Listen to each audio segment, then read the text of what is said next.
So right now, did you take a little break with all your music stuff? Was it before this album? Yes, sir. So you took a little break, Mm. and the break was just because you were doing your album. On and off.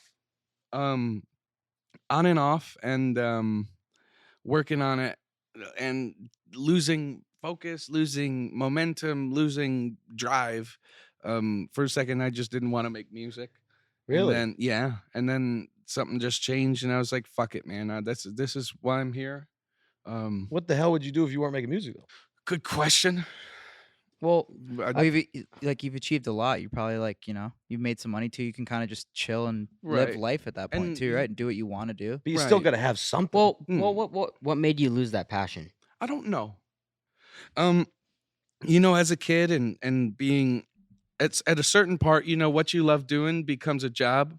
I'll have to grab one of those too. If you Is can. there a flavor in particular? Lemon, lime? Oh, Johnny, can I get a wild watermelon? cherry? Whatever you recommend. Let me try that wild cherry.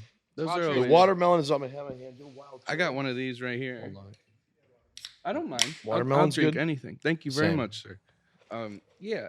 For whenever what you love to do, at a certain point it becomes your job, Mhm. and then it gets very hard to say, am I actually doing this for me and my fans, or am I doing it to have a living, make a living? You know what I Sure. mean? But it got to a point to where I was like, yeah, I do like fucking music. That's like, I love making music. This is what I'm supposed to do. Like, this is what makes me happy. And Was there a point when it felt like it went from being a passion to your job?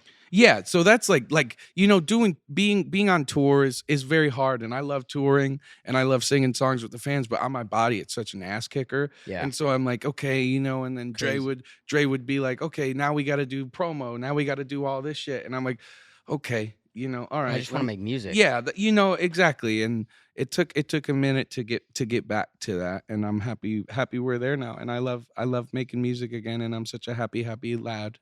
That's you know. good. That's great. Your music's the best. Better Now is my favorite song. Thank you very much. Was there That's any, the like, one you shouted out in the Better bunker, Now? so that's Dude, what I he's figured. I've listened to fucking- that in my car. Well, Like hold when I on. broke up with my girl. Every and, ex that he's ever gone through and he's broken up with, he Better Now is the story that's playing. Yeah, hell Yeah. yeah, but I don't really live up to Thank the you. lyrics. Thanks. That's the only bad Candy part. Paint's an all-time banger. Thank too. you very Wait, much. did that motivation though with Better Now, did that come from anybody in particular in your life, or was that just written off of?